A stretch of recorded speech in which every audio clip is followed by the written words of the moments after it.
A hearty good morning and welcome to a session on early childhood nutrition. We're glad to have Dr. Latika Uppal among us today to help us explore this topic. Optimal nutrition in early childhood not only supports growth and development of a child's full potential, but it can also initiate and reinforce healthy eating habits that contribute to overall health and well-being for the rest of their life. So the doctor is going to help us understand more about this topic and even give a few tips. Doctor, you have the stage. Right. Hi, good morning everyone. I am Dr. Latika Uppal and today we are here to talk about early childhood nutrition. I am a senior consultant neonatologist in pediatrics at Apollo Cradle, Amritsar. So basically, good nutrition is the bedrock of a child's survival and development. Well-nourished children are better able to grow, learn, play and participate in their communities. They are also more resilient in the face of crisis because the stronger the immunity, the better the survival. Yet today many children are not getting the nutrition that they deserve and they need to survive and thrive. This is especially true for low socioeconomic status and and the children who are more vulnerable. So 1 in 3 out of every child under 5 is usually affected by malnutrition, and it manifests in its more vulnerable forms in the form of stunting, wasting, and overweight. There are many children under the age of 5. Around the statistics say that around 144 million children under the age of 5 are affected by stunting. And they are short for age, their brain development may not be up to the mark as much as leading to their full cognitive potential. As also this hinders their ability to learn, read, perform, and contribute to the society as their other peers. Wasting. This is another form of malnutrition and this affects around 47 million children globally. Children with wasting are desperately thin, they are weak, they are malnourished, their immune system is weakened and they face an increased risk of death. They require an urgent treatment and care to survive. Overweight. Now, see, underweight hona bhi kharab hai, overweight hona bhi kharab hai. This is the range of malnourishment. So this affects nearly 38 million children worldwide, and a global food system shifts and the consumption of processed food, which is high in fat, junk food, sodas, colas, chips, these burger joints and chains that have flooded the global market. This increases chances of childhood obesity, particularly in the middle income and high income countries. Less visible forms of malnutrition such as hidden hunger. This can occur when the child becomes deficient in essential vitamins and minerals. These micronutrient deficiencies affect more than 340 million children under the age of 5 globally. This causes a delay in their growth, in their development, weakening of the immune system, and impairing their brain development. Today, many countries are facing a double or triple burden of malnourishment with concurrent problems of stunting, wasting, micronutrient deficiencies, and overweight. From pregnancy through childhood and also in adolescence, poor diets are a leading cause of malnourishment in all its forms. Children's diets are shaped by multiple factors such as globalizations, inequities, then your urbanization, environmental crisis, epidemics, war-affected countries, your humanitarian emergencies. This undermines a family's access to nutritious, safe, and affordable foods. The COVID-19 pandemic has worsened the pre-existing crisis of childhood malnourishment, threatening families' livelihoods, disrupting the availability and affordability of nutritious and safe diets. And this has caused a strain on the delivery of essential nutritional services with dire consequences for most of the vulnerable children. So, in the first 6 months of life, as we say, mother's milk is the best for babies. Mother milk is a complete form of nutrition. Mother की feed में हर किस्म के वो तत्व और पौष्टिक आधार तत्व मौजूद होते हैं जिससे बच्चे का ना ही शारीरिक बल्कि मानसिक डेवलपमेंट भी बहुत अच्छा होता है. So mother's milk contains immunoglobulins. It contains secretory immunoglobulins, antibodies, especially the milk which is secreted in the first 2 to 3 days. That is known as colostrum. Pehla gada pila doodh. This is full of immune enriching agents जो बच्चे के immune system को develop करती है. It colonizes the gut with good bacteria. It helps fight infections. Breastfed babies have lesser chances of becoming overweight. They gain adequate weight and in the right proportion. Breastfeeding also helps develop the muscles of mastication. आपके jaw muscles को, tongue muscles को, oral muscles को strong करती है. It also causes cognitive development. Brain की development को enhance करती है. Mother milk has the right proportion of DHA and it precursors. Mother fed babies की बॉन्डिंग बहुत अच्छी होती है. अपने they are better capable and better equipped to deal with social and emotional crisis. Mother breastfeeding also protects against a variety of diseases such as pneumonia, diarrhea, recurrent skin infections, your recurrent viral fevers, other forms of bacterial infections, so on and so forth. So it is very important that in the first 6 months of a baby's life, exclusive breastfeeding should be encouraged. In case, due to any reason, a mother is not able to generate or produce enough breast milk or breastfeeding is contraindicated, then formula feeding can be resorted to. It is absolutely pertinent to note that no other form of feeding such as cow milk, buffalo milk, goat milk or any other form of animal milk is recommended below 6 months of age. There are many hospitals in the country as well as many breast milk banks which are available wherein donor mother milk is also encouraged and can be procured, can be provided to meet the infant's nutritional requirement. Mother feeding also has a host of benefits for the women. So breastfeeding prevents breast cancer, ovarian cancer, uterine cancer. It helps in the quick involution of uterus. It helps you to lose weight rapidly as a lot of energy is consumed while breastfeeding. Okay, and it also helps develop mother-infant bonding because oxytocin is released. Lovingly, जो mother बच्चे को gaze करती है, milk production increase, the mother-infant bonding becomes stronger, skin-to-skin contact enhances the neurocognitive development of the baby.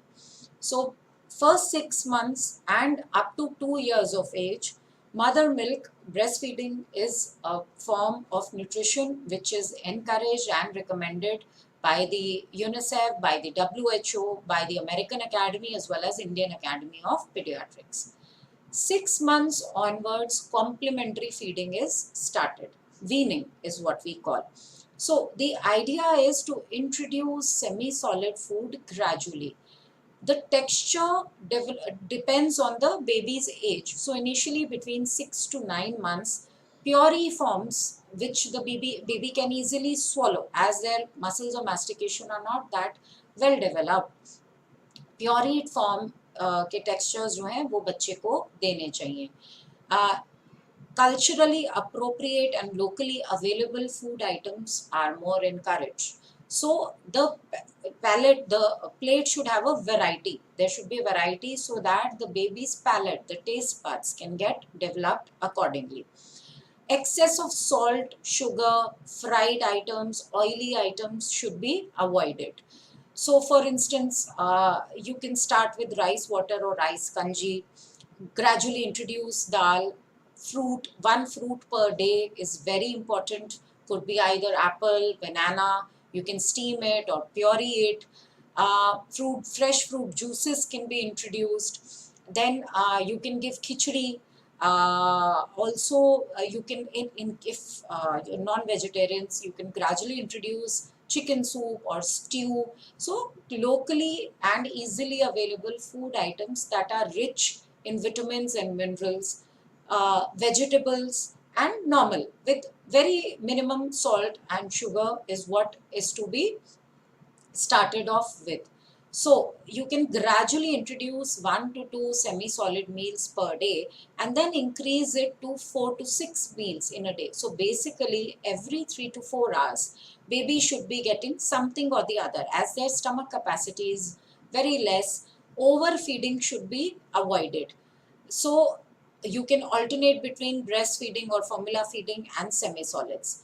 Water is important after 6 months of age. Before 6 months, there is no role of giving water to the baby, as mother milk contains adequate water content and so does formula. So water is to be started after 6 months of age. Fiber-rich food items should be given, vegetables should be given so that micronutrients deficiencies does not occur. 9 months onwards, you can gradually increase and experiment with textures. Whether the baby is ready to take in semi-solids, to chew onto food. By this time, usually most children also get 1 or 2 teeth. The tooth eruption also begins. So sometimes they are ready to experiment with finger food and to experiment with other different textures. So finger food in the form of french fries, breadsticks, little bites of chapati, pronti can be encouraged.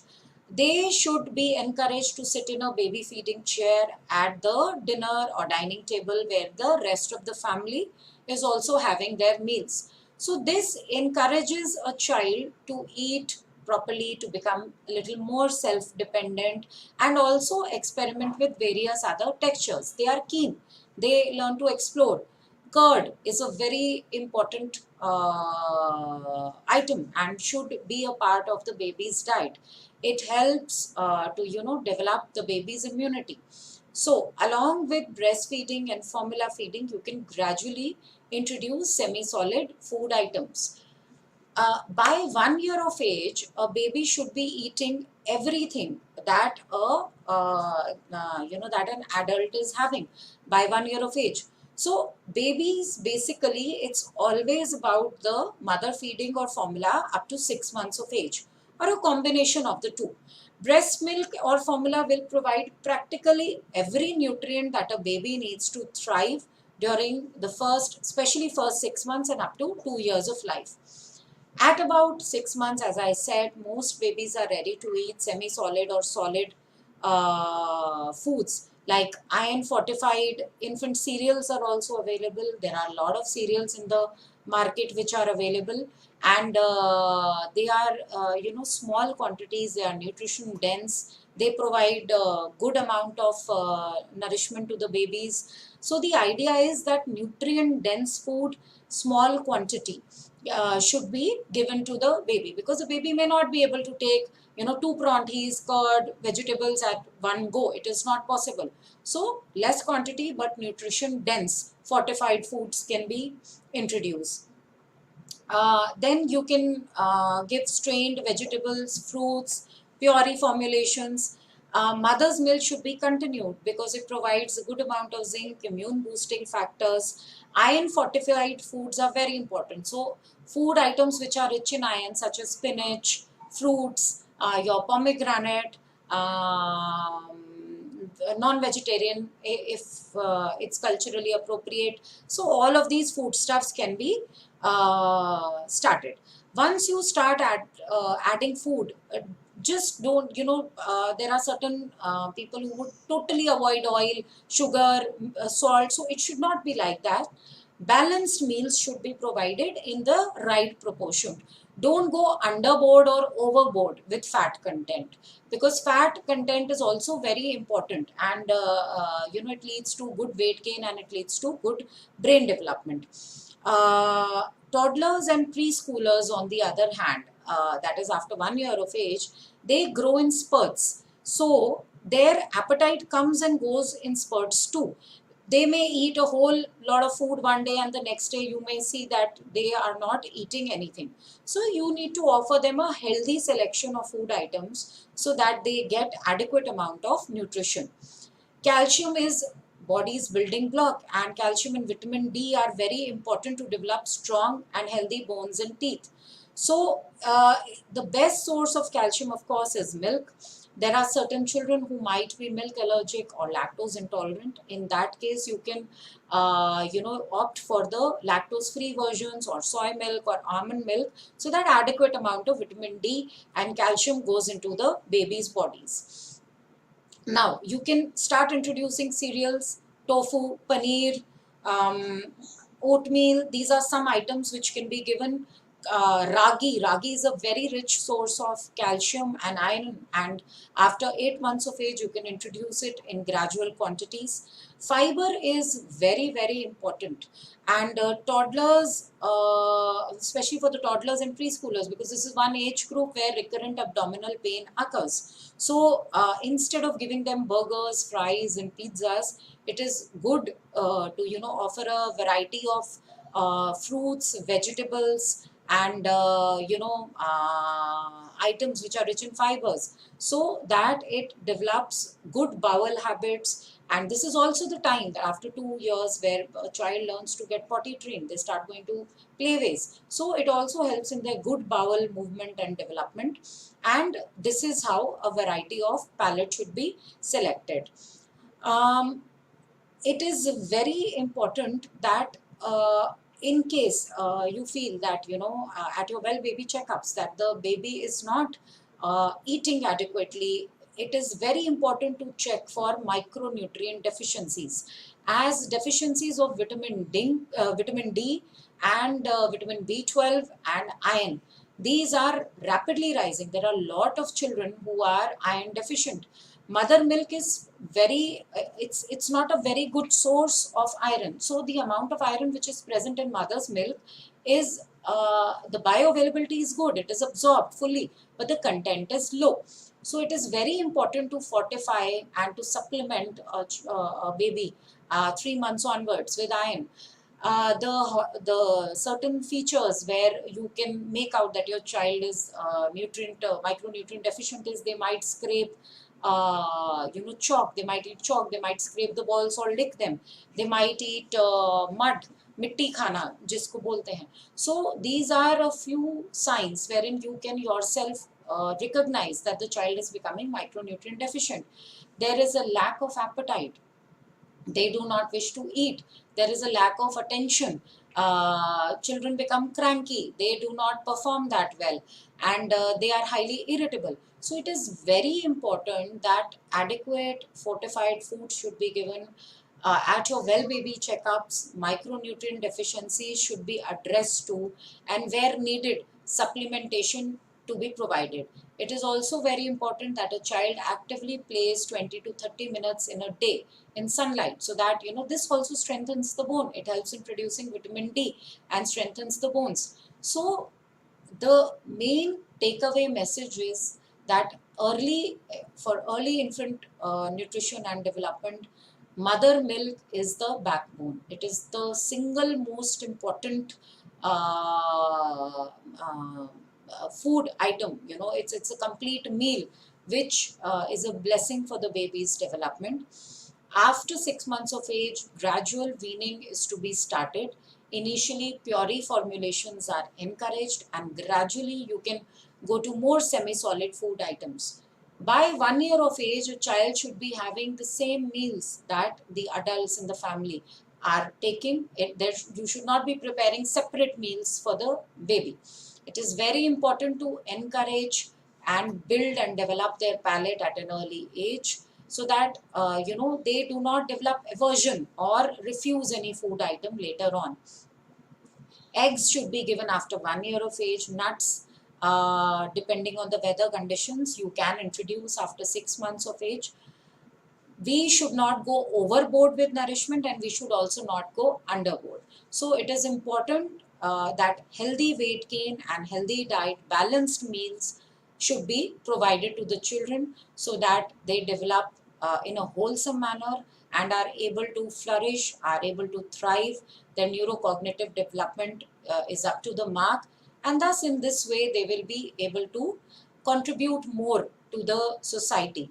And of course, a healthy child is very important to have a healthy it's very important to have a healthy and thriving child for the family to be at peace and to be healthy. So it is very important that at your well baby checkups, discuss your child's food intake, nutritional aspects with your pediatrician. So I hope I have been able to touch upon all the aspects of the given topic, and I thank you for joining me today.